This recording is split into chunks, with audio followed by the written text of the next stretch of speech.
জামাত শিবির এবং বিএনপির কিছু নেতার ইন্ধনে তারা অর্থ দিয়ে তারা এই সাততলা বস্তি এবং করিল আমি নিউ মার্কেটে আমাদের দোকান আছে, ওইখানে গিয়েছিলাম। ওইখান থেকে শেখ হাসিনা পালিয়ে গেছে, শেখ হাসিনা নাই, শেখ হাসিনা চলে গেছে, শেখ হাসিনা পালায় না।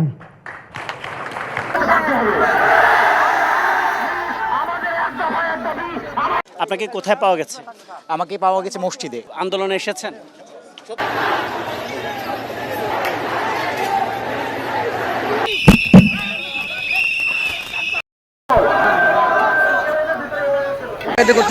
দেশের মালিকানা বুঝে নিতে লাঠি হাতে নিয়েছি, শুধু কোটা সংস্কার না, পুলিশ দাবরানি খেয়ে পালায়েছে। পুলিশ দাবরানি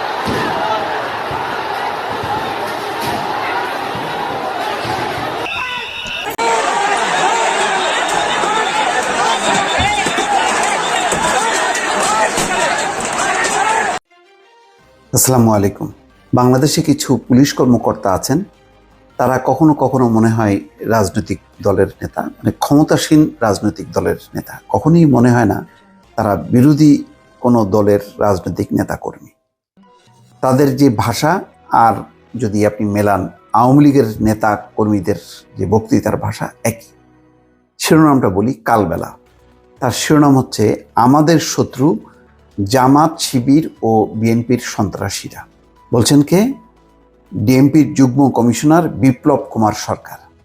আচ্ছা, সরাসরি দলের নাম উল্লেখ করে কখনো হয়েছে? এটা গত 10-15 বছর আগে কোনো পুলিশ কর্মকর্তা এইভাবে বলতে পেরেছে? কিন্তু গত 15 বছরে কিন্তু বলে যাচ্ছেন। এবং এটা বেনজির সাহেব বলেন, আসাদুজ্জামান মিয়া বলেন, এরকম কর্মকর্তারা এটা তারা শুরু করেন। এখন মোটামুটি অনেকেই, যেমন এর আগে হারুন সাহেব ওই বিএনপি অফিসে যে তিনি যখন নাকি রেড দিচ্ছিলেন তখন একই কথা বলেছেন, যে তারা জানতে পেরেছে যে এই কোটা আন্দোলনে নাশকতা করছে বিএনপি জামাত। মুখ ফুসকে বলছেন, আরও কেউ কেউ করছেন। তার মধ্যে এই কর্মকর্তা, কয়েকজন কর্মকর্তা আছে যারা সবচেয়ে বেশি আলোচিত এবং সমালোচিত। তারা কথায় কথায় কিন্তু বিএনপি জামাতের নাম নিচ্ছেন এবং সরকার নির্বিকার। বাংলাদেশে আওয়ামী লীগের বাইরে যদি একটি রাজনৈতিক শক্তি থাকে বিএনপি, বিএনপির বাইরে যদি আরেকটি রাজনৈতিক শক্তি, সেটা হচ্ছে আওয়ামী লীগ। তো এর আগে 15 বছর আগে মানে আওয়ামী লীগের শাসন আমলও দেখেছি 2008 সালে, তখনও কখনো কোনো পুলিশ কর্মকর্তাকে সরাসরি বিএনপি জামাতের নাম ধরতে দেখিনি। বিএনপির আমলে বিএনপির কোনো পুলিশ কর্মকর্তা কখনো আওয়ামী লীগের নাম বলেনি, কিন্তু এখন অহরহ হচ্ছে এবং এটা যেন সাধারণ বিষয়।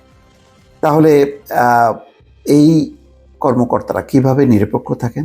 সাম্প্রতিক সময়ে যেই সন্ত্রাসী কর্মকাণ্ড ঘটেছে, হামলার ঘটনা ঘটেছে, বহু জায়গায় একেবারেই দেখানো হয়েছে যে এই যে ছাত্রলীগ, স্বেচ্ছাসেবক লীগ বা যুবলীগের নেতা কর্মীরা অস্ত্র হাতে, তাদের হেলমেট হাতে, হাতে কিরিস, হকি স্টিক, তারপরে পিস্তল, সেগুলি দেখানো হয়েছে। একবারও তো অন্তত নিরপেক্ষ হবার স্বার্থে তারা বলতে পারেন যে আমাদের শত্রু জামাত শিবির, আওয়ামী লীগ, বিএনপির সন্ত্রাসীরা।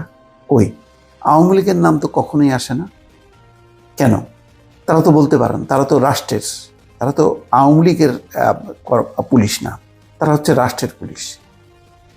ঢাকা মেট্রোপলিটন পুলিশের যুগ্ম কমিশনার বিপ্লব কুমার সরকার বলেছেন আমাদের শত্রু জামাত শিবির চক্র এবং বিএনপির সন্ত্রাসীরা। জামাত শিবির পুরোটা চক্র, আর হচ্ছে বিএনপির সন্ত্রাসীরা।